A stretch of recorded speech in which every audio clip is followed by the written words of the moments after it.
ஆண்டுடைய பரிசுத்த நாமம் மகிமைப்படுவதாக. உங்கள் ஒவ்வொருவரையும் இயேசு கிறிஸ்துவின் இனிதான நாமத்தினாலே நான் வாழ்த்துகிறேன். இந்த மனமகிழ்ச்சி நேரம் என்கிற இந்த நிகழ்ச்சி உங்களுக்கு ஆசீர்வாதமாக இருக்கும் என்பதில் எந்த சந்தேகமும் இல்லை. இன்றைய நாளிலும் நீங்கள் இதை கண்டுணர்ந்து கர்த்தருடைய வார்த்தையை கேட்பதற்காக நீங்கள் வந்திருக்கிறதுக்காக அதற்கு ஸ்தோத்திரம். தேவன் நிச்சயம் உங்களையும் உங்கள் குடும்பங்களையும் உங்கள் எல்லைகளையும் பார்க்கிற ஒவ்வொருவரையும் தேவன் ஆசீர்வதித்து உயர்த்துவார் என்பதில் எந்த சந்தேகமும் இல்லை. உங்களுக்கு ஆசீர்வாதத்திற்கென்று ஒரு வேத வசனத்தை நான் வேதத்திலிருந்து வாசிக்கிறேன். உபாகமத்தின் புஸ்தகம் 2வது அதிகாரம் 7வது வசனத்தை நான் உங்களுக்காக வாசிக்கிறேன். உன் தேவனாகிய கர்த்தர் உன் கை கிரியைகளில் எல்லாம் உன்னை ஆசீர்வதித்து வருகிறார். இந்த பெரிய வனாந்தர வழியாய் நீ நடந்து வருகிறதை அறிவார். இந்த 40 வருஷமும் உன் தேவனாகிய கர்த்தர் உன்னோடே இருந்தார், உனக்கு ஒன்றும் குறைவுபடவில்லை என்று சொல் என்றார். கர்த்தருடைய பரிசுத்த நாமம் மகிமைப்படுவதாக. இஸ்ரவேல் ஜனங்களை தேவன் ஆச்சரியமாய் வழி நடத்துகிறார். வழி நடத்துவதற்கென்று தம்முடைய தாசனாகிய மோசேயை தேவன் தெரிந்து கொண்டு இஸ்ரவேல் ஜனங்களை மோசே மூலமாக தேவன் கட்டளைகளை கொடுத்து, எச்சரிப்பை கொடுத்து, ஆசீர்வாதங்களை கொடுத்து தேவன் இஸ்ரவேல் ஜனங்களை ஆண்டவர் நடத்துகிறார். கர்த்தருக்கு ஸ்தோத்திரம் உண்டாவதாக. அப்படி தேவன் அவர்களை நடத்துகிற சமயத்தில் தான் மோசேயின் இடத்தில் தேவன் சொல்லுகிற வார்த்தையை மோசே ஜனங்களிடத்தில் அவன் சொல்லுகிறார். அப்படி சொல்லும் பொழுது சீன் வனாந்தர வழியாய் நம்மை தேவன் நடத்தி கொண்டு வருகிறார். இப்பொழுது சேயருக்கு நாம் கடந்து போகிறோம். நாம் இங்கே இருந்தது போதும், நாம் போவோம் வாருங்கள் என்று இஸ்ரவேல் ஜனங்களுக்கு மோசையை கொண்டு தேவன் இந்த கட்டளையை ஆண்டவர் கொடுக்கிறார். கர்த்தருக்கு ஸ்தோத்திரம். அப்படி அவன் சொல்லும் பொழுது அந்த பகுதியை அவர்கள் எல்லையை அவர்கள் கடந்து ஏசாவின் புத்திரர் இருக்கிறதான அந்த ஸ்தோத்திரம் அந்த சேயீர் பட்டணத்தை அவர்கள் கடந்து அவர்கள் வரும் பொழுது மோசே இஸ்ரவேல் ஜனங்களுக்கு இந்த ஒரு வார்த்தையை அவர் நினைப்பூட்டுதலாக அவர் சொல்லுகிறார். அதை உங்களுக்கும் எனக்கும் தேவன் ஆசீர்வாதமாக மாற்றி தருவாராக. 3 காரியங்கள் உனக்கு ஒன்றும் குறைவுபடவில்லை என்று மோசே இஸ்ரவேல் ஜனங்களுக்கு சொல்லும் பொழுது, குறைவுபடாமல் இருப்பதற்கு தேவன் ஒவ்வொருடைய வாழ்க்கையிலும், நம்முடைய சூழ்நிலைகளிலும், நம்முடைய குடும்பங்களிலும் தேவன் அதை புரிந்து கொள்வதற்கு தேவன் அடையாளப்படுத்துகிற ஒரு 3 காரியங்களை மோசே இங்கே வலியுறுத்துகிறதை நாம் பார்க்கிறோம். முதலாவது, உன் தேவனாகிய கர்த்தர் உன் கை கிரியைகளில் எல்லாம் உன்னை ஆசீர்வதித்து வருகிறார். கர்த்தருடைய பரிசுத்த நாமம் மகிமைப்படுவதாக. இந்த செய்திக்கு ஒரு தலைப்பு கொடுக்க வேண்டுமென்றால், உங்களுக்கு ஒன்றும் குறைவுபடாது. இதை பார்த்து கொண்டிருக்கிற, இதை கேட்கிற ஸ்தோத்திரம், இந்த நிகழ்ச்சியை ஒவ்வொரு நாளும் பார்த்து ஆசீர்வதிக்கப்படுகிற உங்களுக்கு தேவன் இந்த நேரத்தில் சொல்லுகிற வார்த்தை, உங்களுக்கு ஒன்றும் குறைவுபடாது. ஸ்தோத்திரம். ஏன் குறைவுபடாது? இயேசுவை நம்பி தேவனை பின்பற்றி ஆண்டவருடைய ஸ்தோத்திரம் சமூகத்தை நாடுகிற, தேடுகிற கர்த்தருடைய பிள்ளைகளுக்கு, சந்ததிக்கு, குடும்பத்திற்கு குறைவில்லாமல் தேவன் நடத்துவதற்கு காரணம் என்ன என்றால், மோசே சொல்லுகிற முதலாவது காரியம், உன் தேவனாகிய கர்த்தர் உன்னை சகல காரியங்களிலும் ஆசீர்வதித்து வருகிறார். கர்த்தருக்கு ஸ்தோத்திரம் உண்டாவதாக. நம்முடைய தேவன் நம்மை ஆசீர்வதிக்கிற தேவன். அவருடைய ஆசீர்வாதம் நம்முடைய வாழ்க்கையில் இருக்கும் பொழுது எந்த குறைவுகளும் இல்லாமல் தேவன் நம்மை நடத்த அவர் வல்லமையுள்ளவராக இருக்கிறார். கர்த்தருக்கு ஸ்தோத்திரம் உண்டாவதாக. ஒரு மனிதனுடைய ஆசீர்வாதம் அல்ல, மற்றவர்களுடைய ஆசீர்வாதத்தில் நாம் பிழைக்க வேண்டும் என்கிறதான ஒரு சூழ்நிலை அல்ல. பிரசங்கில் வாசிக்கிற பிரகாரம், என் பங்கை பெறவும், என் கையின் பிரயாசத்தை நான் சாப்பிடவும், என்னுடைய நன்மையை நான் அனுபவிக்கவும் எனக்கு அதிகாரம் அளிப்பது, அனுக்கிரகம் அளிப்பது என் தேவாதி தேவனுடைய மகா பெரிய கிருபை. கர்த்தருக்கு ஸ்தோத்திரம் உண்டாவதாக. இஸ்ரவேல் ஜனங்களே, நீங்கள் அந்த ஏசாவின் அந்த மலைநாட்டை கடந்து வரும் பொழுது அங்கே நீங்கள் ஒன்றும் நீங்கள் பெற வேண்டாம், வாங்க வேண்டாம் என்று மோசே எச்சரிக்கிறார். காரணம் என்ன தெரியுமா? இன்னொருத்தரிடத்தில் வாங்கிதான் ஸ்தோத்திரம், நீ ஆசீர்வதிக்கப்பட வேண்டும், பிழைக்க வேண்டும் என்பது அல்ல. உன்னை நடத்துகிற உன் தேவனாகிய கர்த்தராகிய நானே உன்னை ஆசீர்வதிக்கிறவர். என்னுடைய ஆசீர்வாதம் உனக்கு இருக்கும் பொழுது, என்னுடைய நன்மை உன்னுடைய சிரசு மீது இருக்கும் பொழுது, உன் வாழ்க்கையில ஒன்றும் குறைவுபடாமல் நான் பார்த்து கொள்ள வல்லமையுள்ள தேவனாய் இருக்கிறேன் என்பதை ஆண்டவர் அவர்களுக்கு நினைப்பூட்டுகிறதை நாம் பார்க்கிறோம். கர்த்தருக்கு ஸ்தோத்திரம் உண்டாவதாக. நாளாகமத்தில் நீங்கள் வாசித்து பார்ப்பீர்களானால், யாபேஸ் என்கிற ஒரு மனிதனை குறித்து வேதத்தில் வாசிக்கிறோம். அவன் தேவனிடத்தில் சொல்லுகிறான், கர்த்தாவே, நீர் என்னை ஆசீர்வதித்து என் எல்லையை பெரிதாக்கி தீங்கு என்னை துக்கப்படுத்தாதபடிக்கு அதற்கு விலக்கி என்னை காத்தருளும் என்று அவன் வேண்டிக் கொண்டான் என்று வேதத்தில் வாசிக்கிறோம். கர்த்தருக்கு ஸ்தோத்திரம். யாபேஸ் ஒரு காரியத்தை நன்கு அறிந்திருந்தான். என் தாய் என்னை பாவத்தில் கர்ப்பம் தரித்திருந்தாலும், என் தாய் நான் பெற்றெடுக்கும் பொழுது அவள் வேதனையோடு இருந்தாலும், என்னை ஆசீர்வதிக்கிற ஒரு தேவன் ஒருவர் உண்டு என்பதை யாபேஸ் நன்கு அறிந்திருந்தார். இதை பார்க்கிற யாரா இருந்தாலும் உங்களுக்கும் தேவனுடைய வார்த்தை வருகிறது. நீங்கள் எந்த சூழ்நிலையில் இருந்தாலும், எந்த நிலைமையில் இருந்தாலும், குறைவுகளோடு இருந்தாலும், பலவீனத்தோடு இருந்தாலும், நாளைய தினத்தை குறித்து ஸ்தோத்திரம், அடுத்து வரப்போகிற காரியங்களை குறித்து யோசித்துக் கொண்டிருப்பீர்களானால், ஆண்டவர் இப்பொழுது உங்களோடு தீர்க்கமாய் பேசுகிறார். உனக்கு ஒன்றும் குறைவுபடாமல் நான் உன்னை பாதுகாக்க வல்லமையுள்ளவராயிருக்கிறேன். கர்த்தருக்கு ஸ்தோத்திரம் உண்டாவதாக. ஏன் ஒன்றும் குறைவுபடாது?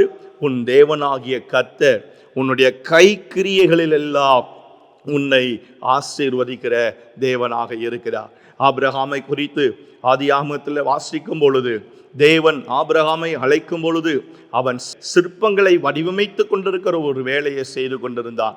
அவனுடைய 75ஆம் வயதில் தேவனுடைய அழைப்பு ஆபிரகாமுக்கு சென்றது. ஆனால் 100வது வயதில் தான் தேவன் வாக்குத்தத்த குழந்தையை கொடுத்தார். நீங்கள் ஆபிரகாமின் வாழ்க்கையை திரும்பி பார்ப்பீர்கள். ஆனால் சிலையை வடிவமைத்து கொண்டிருந்த அந்த ஆபிரகாமை கர்த்தர் செல்வ சீமானாக மாற்றினார். கர்த்தருக்கு ஸ்தோத்திரம் உண்டாவதாக. அவனை மாத்திரம் அல்ல, ஸ்தோத்திரம், லோத்துவையும் கூட கர்த்தர் ஆசீர்வதித்து, ஸ்தோத்திரம், வேதத்தில் நீங்கள் வாசித்து பார்ப்பீர்களானால் அவர்கள் 2 பேருடைய காரியமும் இந்த பூமி தாங்கக்கூடாததா இருக்கிற விதத்தில் கர்த்தருடைய ஆசீர்வாதம் இருந்தது. ஒரு மனிதன் தேவனை நம்புவானானால், ஒரு குடும்பம் கர்த்தரை விசுவாசிக்குமானால், எந்த மனிதன் தேவனுடைய வார்த்தைக்கு ஸ்தோத்திரம் உண்மையாய் தன்னுடைய வாழ்க்கையில் அர்ப்பணித்து ஒப்பு கொடுத்து கீழ்ப்படிந்து ஒரு மனிதன் தேவனுக்கு ஸ்தோத்திரம் முழு கனத்தை கொடுப்பானானால் அந்த மனிதன் எவ்வளவாய் ஆசீர்வதிக்கப்படுவான் என்பதற்கு கர்த்தர் ஆபிரகாமை ஒரு எடுத்துக்காட்டாக நமக்கு முன்பதாக தேவன் நிறுத்தி இருக்கிறதை பார்க்கிறோம். ஸ்தோத்திரம். ஒன்றும் ஆபிரகாமுக்கு குறைவுபடவில்லை. காரணம், ஆபிரகாம் செய்த சகல கைக்கிரியைகளையும் என் கர்த்தர் ஆசீர்வதித்து அவர் வந்தார். கர்த்தருடைய நாமம் மகிமைப்படுவதாக. வேதத்தில் வாசிக்கிறோம், கர்த்தாவே, நீர் நீதிமான் ஆசீர்வதித்து காருண்யம் என்னும் கேடகத்தினால் நீர் அவனை சூழ்ந்து கொள்ளுகிறீர் என்று வேதத்தில் நம்ம வாசிக்கிறோம். கர்த்தருக்கு ஸ்தோத்திரம் உண்டாவதாக. யோபுவின் புத்தகம் துவங்கும் பொழுது அவனுடைய ஆசீர்வாதத்தோடு தான் துவங்குகிறது. ஆனால் நீங்கள் யோபுவின் புத்தகத்தில் நீங்கள் தொடர்ச்சியாக வாசித்து பார்ப்பீர்களானால் இதுவரைக்கும் எந்த மனிதனுக்கும் வராத ஒரு மிகப்பெரிய பிரச்சனை, போராட்டத்தை யோபுவினுடைய வாழ்க்கையில ஆண்டவர் அனுமதித்தார். ஆனாலும் அனுமதித்த தேவன் அப்படியே யோபுவை விட்டுவிடவில்லை. கர்த்தருக்கு ஸ்தோத்திரம் உண்டாகட்டும். அந்த புத்தகத்தின் கடைசியில் வாசிக்கும் பொழுது இரட்டந்தனையான நன்மைகளை, ஆசீர்வாதங்களை ஆண்டவர் யோபுவுக்கு கொடுத்தார். கர்த்தருக்கு ஸ்தோத்திரம் உண்டாவதாக. நெடுநாள் உயிரோடு இருந்து அநேக தலைமுறைகள் பிள்ளைகளை கண்டு அவன் பூரண வயதுள்ளவனாய் மரிக்கும்படி பிள்ளைகளின் பிள்ளைகளையும் இஸ்ரவேலுக்கு உண்டாகும் சமாதானத்தையும் காண்பாய் என்கிற வார்த்தை அந்த யோபு பக்தனுடைய வாழ்க்கையில் நிறைவேறும்படி என் கர்த்தர் ஆண்டவர் உதவி செய்தார். கர்த்தருக்கு ஸ்தோத்திரம் உண்டாவதாக. உன் தேவனாகிய கர்த்தர் உன்னை ஆசீர்வதிக்க உன்னோடு கூட இருக்கும் பொழுது உனக்கு ஒன்றும் குறைவுபடாது. கர்த்தருக்கு ஸ்தோத்திரம் உண்டாவதாக. 2வது, மோசே ஒரு காரியத்தை அங்கே சொல்லுகிறதை பார்க்கிறோம். ஆசீர்வதிக்கிற தேவன் மட்டுமல்ல, இந்த பெரிய வனாந்தர வழியாய் நீ நடந்து வருகிறதை அவர் அறிவார். கர்த்தருக்கு ஸ்தோத்திரம் உண்டாவதாக. அப்போ தேவன் நம்முடைய சூழ்நிலைகளை நன்கு அறிகிற தேவனாக இருக்கிறார். இரண்டாவது மோசே இஸ்ரவேல் ஜனங்களுக்கு சொல்லுகிற காரியம் அதுதான். ஸ்தோத்திரம். நம்மை அறிந்திருக்கிற, புரிந்திருக்கிற, நம்முடைய உணர்வுகளை, நம்முடைய வழிகளை, நம்முடைய சூழ்நிலைகளை, நாம் போகிற ஒவ்வொரு பாதைகளையும் புரிந்திருக்கிற தேவன் ஒருவர் நம்மோடு கூட இருக்கிறார், உங்களோடு கூட இருக்கிறார். ஆகவே உங்களுக்கு ஒன்றும் குறைவுபடாது என்கிறார். கர்த்தருக்கு ஸ்தோத்திரம் உண்டாவதாக. உங்கள் வாழ்க்கையில் நீங்கள் ஒரு காரியத்தை அனுபவிக்கும் பொழுது, ஒரு சின்ன ஒரு சோதனை, ஒரு பிரச்சனை, ஒரு வித்தியாசமான பாதையை அனுபவிக்கும் பொழுது, அது உங்களுக்கு புதிதாக இருக்கலாம். ஆனால் நீங்கள் அந்த பாதையில் போகிறீர்கள் என்பதை முன்னமே அறிந்திருக்கிற தேவன் ஒருவர் உண்டு. கர்த்தருக்கு ஸ்தோத்திரம் உண்டாவதாக. ஆகாரை குறித்து அறிந்திருந்த தேவன், ஆகாருடைய வாழ்க்கையில் வரப்போகிற அந்த மிகப்பெரிய வீசப்போகிற அலையை அறிந்திருந்த தேவன், ஆகார் போவதற்கு முன்பதாகவே அந்த சூர்வனாந்திரத்தில் ஆகாருக்காக என் தேவன் காத்திருந்தார். தூதனை அனுப்புகிறார். ஸ்தோத்திரம். ஒரு சூழ்நிலை நம்முடைய வாழ்க்கையில் வரும் பொழுது, நம்முடைய ஸ்தோத்திரம் அல்லேலூயா வாழ்க்கையில் எதிர்பாராத சில காட்சிகள் அடித்து நம்முடைய வாழ்க்கையை அவைகள் சீரழிக்க நினைக்கும் பொழுது, ஸ்தோத்திரம், நமக்கு அது புதிதாக இருக்கிறது. ஆனால் இப்படி ஒரு சம்பவம் நடைபெறப் போகிறது என்பதை முன்னமே அறிந்திருக்கிற கர்த்தர் பாதம் கல்லில் இடராதபடிக்கு முன்னமே தூதர்களை அனுப்பி நம்மை தாங்கும்படி, நம்மை ஏந்தும்படி, நம்மை தப்புவிக்கும்படி கர்த்தர் தம்முடைய தூதர்களை அனுப்புகிறார். கர்த்தருக்கு ஸ்தோத்திரம் உண்டாவதாக. என் சூழ்நிலைகளை அறிந்திருக்கிற கர்த்தர், என்னை அறிகிற கர்த்தர், என் உணர்வுகளை அறிகிற கர்த்தர். மோசே சொல்லுகிறார், உன்னை நன்கு, இஸ்ரவேலாகிய உன்னை தேவன் நன்கு அறிந்து வைத்திருக்கிறார். உனக்கு என்ன தேவை, உனக்கு என்ன கஷ்டம், உனக்கு என்ன வியாதி, உனக்கு என்ன பலவீனம், சகலமும் தேவன் அறிவார். ஆகவே நீ தைரியமாயிரு, அவரை நம்பியிரு, அவரை விசுவாசித்திரு. உனக்கு ஒன்றும் குறைவுபடாமல் கர்த்தர் பார்த்து கொள்வார் என்று அவன் இஸ்ரவேல் ஜனங்களை தைரியப்படுத்துகிறதை பார்க்கிறோம். கர்த்தருக்கு ஸ்தோத்திரம் உண்டாவதாக. அவன் ராஜாவுக்கு பயந்து ஒரு சூரை செடியின் கீழே போய் படுத்து அவன் நித்திரை பண்ணுகிறான். ஆனால் எலியாவுக்கு என்ன வேண்டும் என்பதை கர்த்தர் அறிந்திருந்தார். கர்த்தருக்கு ஸ்தோத்திரம் உண்டாவதாக. எலியாவுக்கு என்ன வேண்டும் என்பதை அறிந்திருந்த கர்த்தர் காகத்தின் மூலமாக தேவன் எலியாவினுடைய தேவையை ஆண்டவர் சந்தித்தார். கர்த்தருக்கு ஸ்தோத்திரம் உண்டாவதாக. ஒரு நதி ஓரத்திலே அவனை படுக்க வைக்கிறார். தண்ணி எங்கே இருக்குமோ, சாப்பாடு எங்கே இருக்குமோ, ஸ்தோத்திரம், என்னென்ன தேவையோ, ஒருபோதும் கர்த்தரை நம்பி இருக்கிற அவருடைய நீதிமான்களை, பிள்ளைகளை என் தேவன் தத்தளிக்க பண்ணுகிற தேவன் அல்ல. தேவைகளை சந்தித்து, சூழ்நிலைகளை அறிந்து, உணர்வுகளை புரிந்து அவர்களுடைய தேவைகளை சந்திக்கிற சர்வ வல்லமையுள்ள தேவனாய், நம்மை அறிந்திருக்கிற தேவனாய் இருக்கிறபடினால் ஒன்றும் நமக்கு குறைவில்லாமல் கர்த்தர் நம்மை பாதுகாக்க அவர் வல்லமையுள்ளவராக இருக்கிறார். கர்த்தருக்கு ஸ்தோத்திரம் உண்டாவதாக. உங்களையும், உங்கள் சூழ்நிலைகளையும், நீங்கள் படுகிற பாடுகளையும், உங்கள் வேதனைகளையும், உங்கள் கண்ணீர்களையும், கவலைகளையும் கர்த்தர் அறிகிறார். ஸ்தோத்திரம்.